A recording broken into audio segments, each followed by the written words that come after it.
Something I've always appreciated from any creator, regardless of medium, is the desire to reinvent oneself, to never make the same thing twice. It's not everyone who can stick to one topic and talk exclusively about that. Not that there's anything wrong with finding your own niche, I just don't think I could sustain it. It would probably run the risk of getting stale after a while. After all, people are multifaceted by nature. They tend to have a lot of varied interests, and that's something that usually shows through their work, myself especially. There is something almost liberating in being able to dip my toes in every genre available, to have the opportunity to talk about plenty of things I love in many different ways. And I know that's kind of a luxury. I don't have any expectations from people or tight deadlines beyond my own self-imposed schedule, so there's really nothing to lose in working on practically any type of project I want. It's probably not good for the algorithm, but you know, it keeps things fresh and I have fun doing it. It's a quality I deeply admire from my peers, and it's one I've noticed in a certain indie studio that just loves to experiment. Analgesic Production is the collaboration of Marina Kitaka and Melos Hantani, two game developers that constantly reinvent themselves through their art. Every game they've made so far has been a stark contrast from the previous one, not just gameplay-wise, but stylistically as well. First time I've heard of them was because of Anodyne, their very first game. It's this stylized journey through our protagonist's subconscious, inspired by games like Link's Awakening and Yume Nikki, so it felt right up my alley. Obviously it didn't stop at one, they released banger after banger. Even the Ocean is this beautiful 2D platformer about balancing the conflicting energies that hold the entire world together. All Our Asia is a surreal narrative adventure exploring themes of lineage, race, and identity, and probably their most well-known creation, Anodyne 2, the highly anticipated sequel to their first project, this time taking shape as a 3D platformer with large emphasis on exploration. Whether you prefer the sprawling 3D landscape or the microscopic 2D levels, Anodyne 2 was something truly special. It felt like the culmination of all their previous projects and the experience accrued from those, neatly wrapped into one amazing package. And while at first glance all of these games might seem drastically different from each other, under the surface they have a lot more in common than you'd think. The way Marina and Melos approach storytelling, as well as what themes they want to convey and explore, has effectively linked all of their game into this beautifully intertwined web. Those connections seem to be a recurring element across their entire body of work, but most importantly, it's a theme you can find all throughout their latest project, a 3D platformer by the name of Sephony. Ever since I saw that first trailer, I just knew Sephony was something I had to experience. There was something about the music and the art direction that instantly grabbed me. And for over a year now, I've kept up with the game's development, occasionally catching glimpses of the dev's progress through Twitter updates, most of which showcase gameplay elements, mechanics, or even just the world itself. So it's safe to say I was more than looking forward to this release. Before we start though, small disclaimer. I was offered a review code of Sephony prior to its full release, so it's possible that some minor things will have changed by then. Probably nothing big because of how far in development cycle the game is, but you know, it's something to keep in mind. Also, while I'm obviously super lucky to be in a position to receive opportunities like this, I want to reaffirm that it will have no impact on my opinion of the game. But that's something we'll talk about later on. For now, let's jump in and discover the world of Sephony. After this beautiful title screen, the game opens up on a small prelude, following the Observer, this mysterious character stuck monologuing in a train. When her ride eventually comes across a roadblock, this leads them to reminisce on the game's main cast. Sephony's story follows a group of scientists who are sent to an island off the coast of Taiwan to test out Onyx, this new and mysterious advancement in technology. The first member and leader of that team is Amy Lim from Illinois. She often feels the need to act as the voice of reason for the group. She has this very no-nonsense attitude of get things done and move on, so I didn't really like her initially, but over the course of the game we get to learn more about her and discover that maybe that tough exterior isn't all that tough. She's one of those characters that just grows on you after a while. Next is the emotional core of the group, Ingwen Lin from Taiwan. Despite initially being shown as awkward and a bit clumsy, she's also resourceful and extremely funny. What she wants more than anything is to help others, and it's reflected constantly in her actions towards her teammates. And last but not least, my personal favorite, Ryo Hayashi from Japan. He's definitely on the focus side of things. He came in with one goal, and that's to advance scientific history with their research. But let's be real, we all know the reason why he's so good. All of those characters are wonderfully designed, but Ryo is where it truly shines. I mean, just look at him. The glasses, the cool earrings, the puffy jacket, the sandal with socks? Not long after being introduced to the main characters, you see them arriving at Sephony Island aboard a boat, where they're exchanging friendly banter between each other. Just a few moments before they get shipwrecked by an AT field from Evangelion. I mean, the island's defense system. After going through a short tutorial introducing the game's core mechanics, you're then free to play as any of the three scientists. You can rotate between them at any moment with a single button press, and I really like that addition. They all share the same moveset and abilities, so you can pretty much play exclusively as your favorite. There's only about 3 or 4 sections of the game that you're actually forced to play as certain characters for narrative purposes. I love that stylistic decision because that meant 95% of my footage is Mr. Cool Guy Rio over there doing sick parkour tricks. Wait, that's really cool though. First things first, Sephonie is a beautiful game. Every time Analgesic Production releases a new game, they manage to push their art direction even further. Sephonie felt like the natural progression from that low-poly, PS1-inspired aesthetic Anodyne 2 had. There were so many moments where I stopped everything I was doing to just take in the sights, breathe in the atmosphere. And even though you're technically confined to the island and its ecosystem, each zone felt extremely different than the previous one. They all have their respective vibes and color schemes associated to them. Whether it's a lush forest or a dimly lit swamp, there's never a dull moment, especially when you take into account all of the more surreal zones found way later on in the game. Oh, and the music is just fantastic. The soundtrack adds a lot to the atmosphere. Some of my personal favorites were the title screen,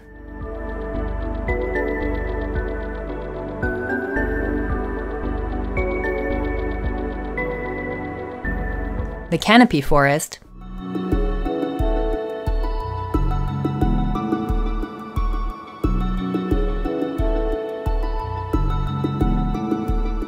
and the puzzle-solving segments.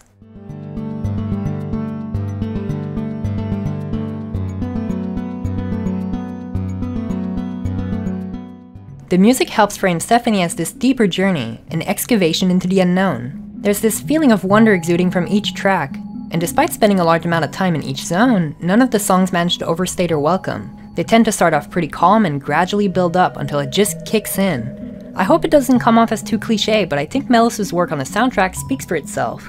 Even though the art direction is incredibly important for the overall experience, and could easily stand on its own, I don't think it would have been the same without gameplay to match. Sephonie's core gameplay can be separated into 2 sections, exploration-based platforming and puzzle solving, both of which feed into the other. Your research's main goal is to test out the Onyx technology, this little device implanted in the main characters that allow them to connect with the island's fauna. But if you want to find those creatures though, you'll have to explore the entire island and all of its nook and crannies. Something I've always loved about platformer is how wildly different their movesets can get. There's a satisfying feeling in picking up a new game and having that sort of adaptation period, you know, where you're figuring out all of its mechanical intricacies, and Sephonie's no different. While the base moveset might seem a bit simple at first, it serves as a perfect tool to make the entire world your playground. My favorite move is easily the most unique one. While plenty of other games allow you to dash, Sephonie's version feels like nothing else. It's the perfect addition for that style of movement. Not sure if you're too far to reach something? Just dash at the end of your jump for some extra length. You can do the same thing for extra height as well, just face a wall and dash into it. It's a more creative application than resorting to the usual double jump. Combine that with the wall run and you've got an extremely unique way of playing right from the start. It does take a little bit of time to adjust to certain moves though, like sprinting. I know it's kind of a weird comparison, but it kind of plays out similarly to how Tony Hawk games control. You have to actively steer your character in the direction you want to go, but it's a whole lot of fun. It's probably a bit cliche to say, but the first hour of Sephonie felt like discovering Mario 64 for the first time again. I was practically jumping everywhere, wall running on stuff just to see how each move interacted with the world. Sephonie Island was crafted specifically for you to use these moves to their full extent, and in turn, that moveset was created with the purpose of facilitating exploration. Not to mention the wide array of set pieces already available in each levels. Bouncing pads allow you to dash multiple times in a row, clouds that give you this huge boost in the air. It's a really nice gameplay loop that leads to a lot of fun stuff, especially when you start unlocking other abilities. A lot of the temporary power-ups seem to be direct references to Even the Ocean, one of Analgesic Production's previous games. You can find those little flower buds throughout the game. The green one increases your next jump's height, while the purple one extends your dash's length. There's also the water spout that throws you in the air for a bit. Or if you pick up 3 of these orbs, you can run at full speed and perform a super dash that can break obstacles. Since they're introduced one by one, spread across the entire duration of the game, it never felt overwhelming. You have time to test each of them in their own zones with their associated challenges. But in the later areas, you'll have to creatively chain a couple of them together to overcome some really cool environmental challenges. One of the earliest examples I remember is the map right before Trash Gas. There's this air current pushing you upwards every few seconds. It allows you to get to spots you couldn't normally reach. A little bit later in that level, there's a spot that has poison mushrooms covering its ceiling. So to pass safely, you have to carefully time your jump so the wind doesn't carry you too high and you don't die from it. There's also this level way later on that has a shadow version of your character retracing every step you've taken. So that entire segment revolves around you finding creative ways to progress without it catching up to you. The entire world design of Sephonie feels like this huge puzzle in of itself, and I love it. you'll get thrown into segments that will make full use of what tools you have available at every moment. Like with species, for example, each zone has a couple of them hidden around, and the first part of the challenge comes from finding a way to reach them. Once you do so, you can use Onyx to gain access to their thoughts, but the second part of the challenge is the puzzle solving necessary to link up with them. I hate to admit it, but seeing that grid for the first time was super intimidating. I'm not much of a Tetris person, or even puzzles in general. My knowledge extends to stuff like Silent Hill, Zelda dungeons. Do old Pokemon gyms even count? So a lot of pushing blocks, activating switches, you know, the small brain stuff. But to be completely honest with you, it's really not as bad as it looks. Basically, you have to fill up a bar using blocks of the same color to create combos. Every time you link up with one of the island's creatures, you'll gain access to a new block shape, which effectively makes every subsequent puzzle more manageable.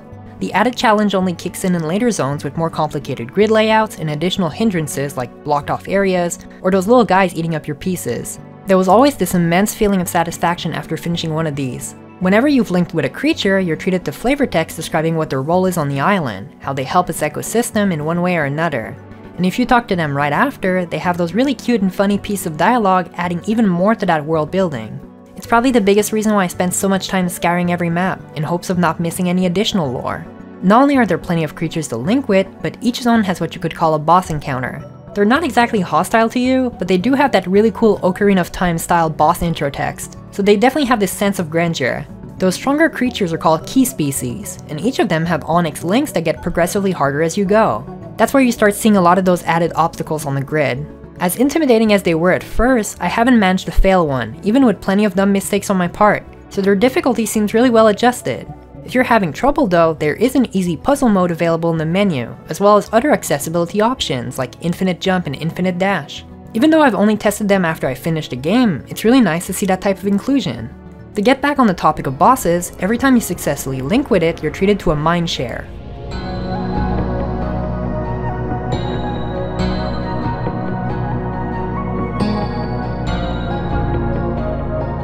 Borders, seas, airspaces can't stop it. Change shines out and its unstoppable ray pierces hearts and minds. Mind shares are these extremely stylized visions, or rather exchanges between our characters.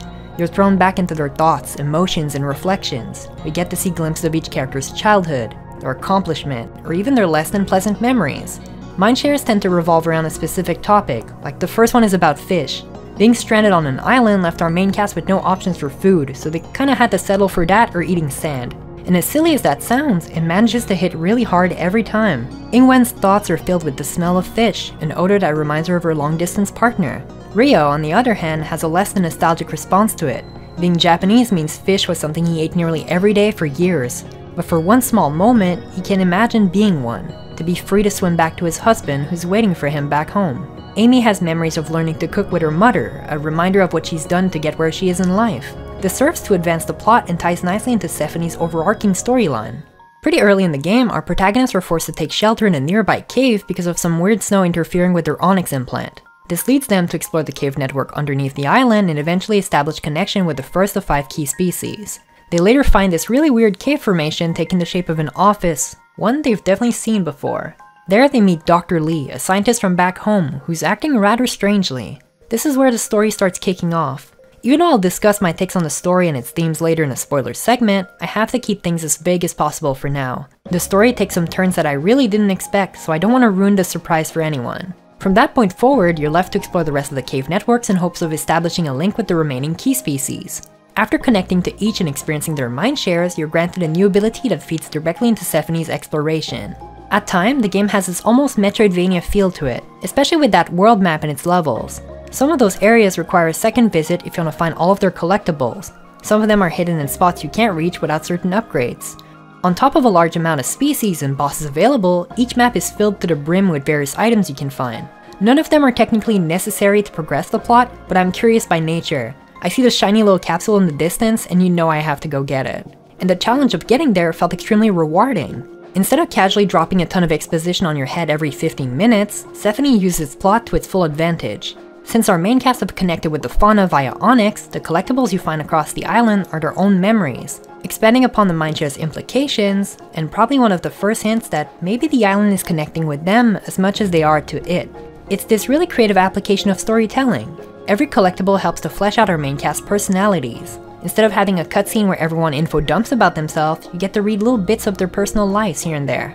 It's not perfect in any way. If you're not much of a completionist, there's a chance you'll miss out on some fun stuff. But at the same time, none of it is mandatory to fully enjoy the game. You still get plenty of character development as you progress naturally. Collectibles just so happen to be this really fun side content.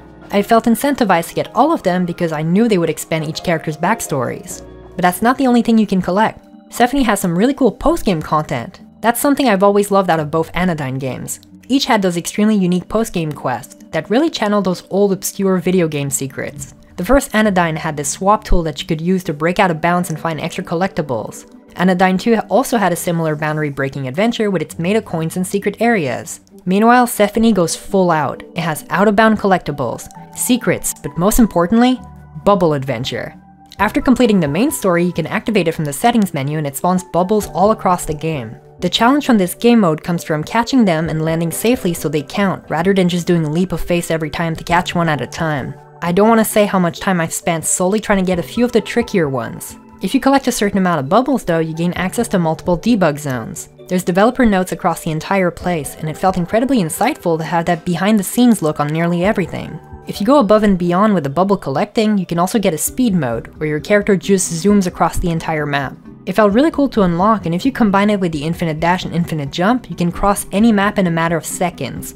Oh, and don't worry, you don't have to 100% the game if you don't want to. All those features are unlocked progressively as you get more bubbles, 250 being the highest amount needed to get the last unlockable. Any bubble beyond that point is exclusively for bragging rights. Not like that's gonna stop the more hardcore players from getting all of them. I personally only did a couple zones worth of bubbles before having enough to unlock everything.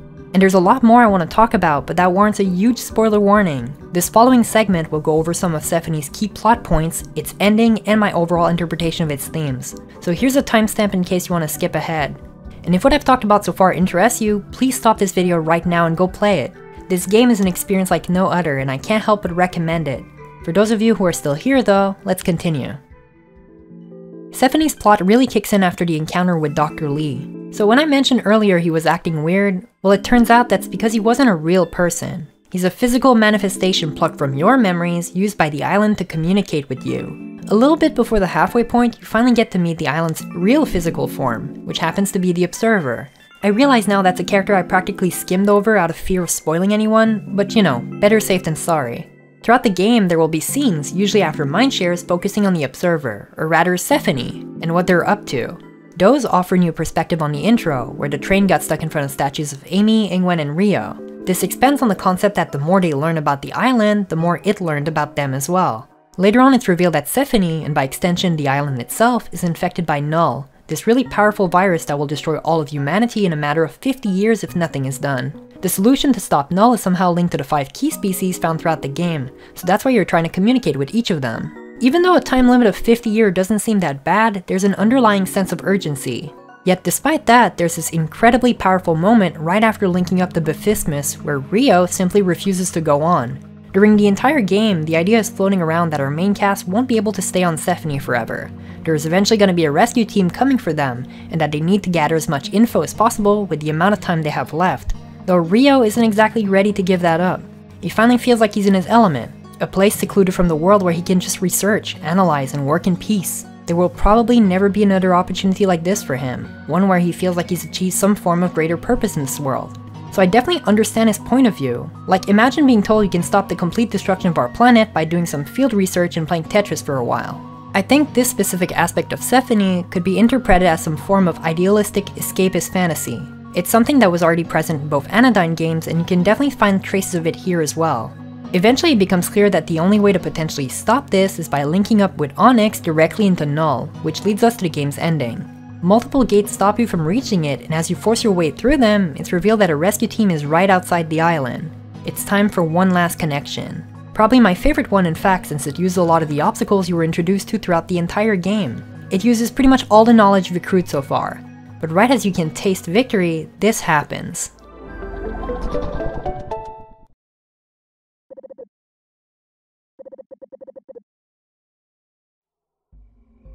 The rescue team outside uses a drone to redirect the island's defense system onto itself, forcefully severing your connection with Null, and the game kinda ends like that. Our main cast is extracted from the island, and when they fully recovered from the ordeal, they meet again at the Illinois headquarters. The research done with Onyx was terminated and our group has to say goodbye. There's a text scroll at the end explaining what happened to each character after the game's events. Ingwen resigned from her position at the lab and shifted focus to epidemiology policymaking in Taiwan. Rio was instead promoted, now overseeing his own group of researchers who continue to collaborate with Amy's lab. On the other hand, Amy continues to publish research on the findings relating to the data she extracted from Sephanie, and the game officially ends on Sephanie monologuing again in the same empty space as prior, until a shot of Null appears. Is it too late now? I really wasn't expecting that abrupt of an ending. Most video games end with some form of resolution, the main conflict's been dealt with, stuff's okay at the very least, but here, all I felt was this sense of unease as I stared into what is probably the end of humanity. Oh, but what's that? After beating the main story, you gain access to all the post-game content, including a short epilogue. Here we return to Sephanie, alone at the train station once again, until another train arrives. From there, we're introduced to Gale, Amy's grandkid, effectively confirming a lot of time has passed since the game's ending. She unfortunately passed away due to complication from the Null virus. Gale's been investigating some of her previous research regarding Sephanie. They managed to contact Shinji, Rio's husband, only to find out he passed away as well. And later Ingwen, who's not too eager in sharing her experience on the island.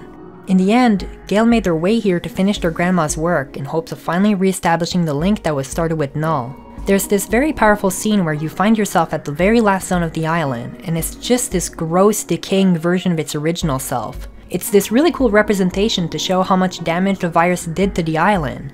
After Gale successfully connects to Null, we're treated to this extremely jarring segment, which I think is a small glimpse of its thoughts, or maybe Sephanie itself. The game promptly ends onto this culmination of all memories, of Sephanie, Amy, Ingwen, Rio, all links forming one bond into Gale. During a text crawl, we learned that because of this, they managed to create a vaccine against the Null virus, and that it will be distributed for free worldwide.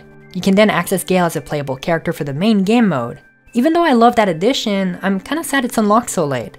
I mean, I get why, it's for narrative purposes obviously, but goofing off in the post-game with them just didn't feel the same. It's a really fun reward for finishing the epilogue, but I would have loved if Gale got just a bit more screen time. Regardless of that, Sephanie's ending and its epilogue still left a huge impact on me. Probably because of how well they tie into the game's main theme of interconnectivity. Both of them represent severing and re-establishing a connection respectively.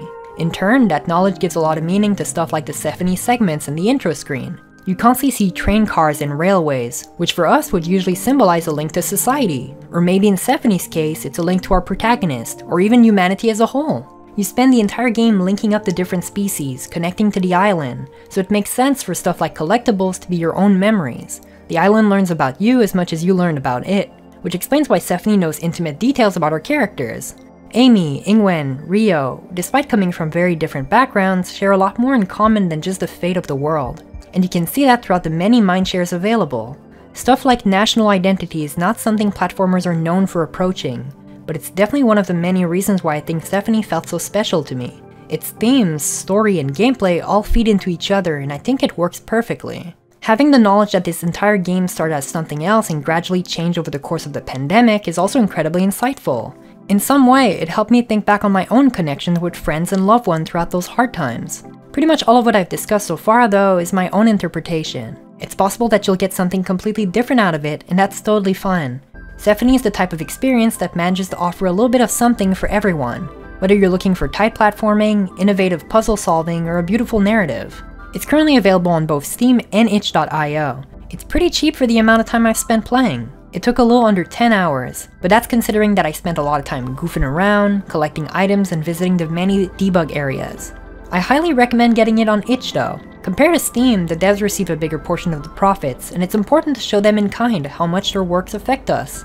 In hindsight, I came in with some crazy high expectations. Anodyne 1 and 2 were games that just really resonated with me, both narratively and stylistically. But man, Analgesic Productions went above and beyond with this one. Sephanie feels like a testament to how much they're willing to improve, innovate, and reinvent themselves. And that alone is incredibly inspiring.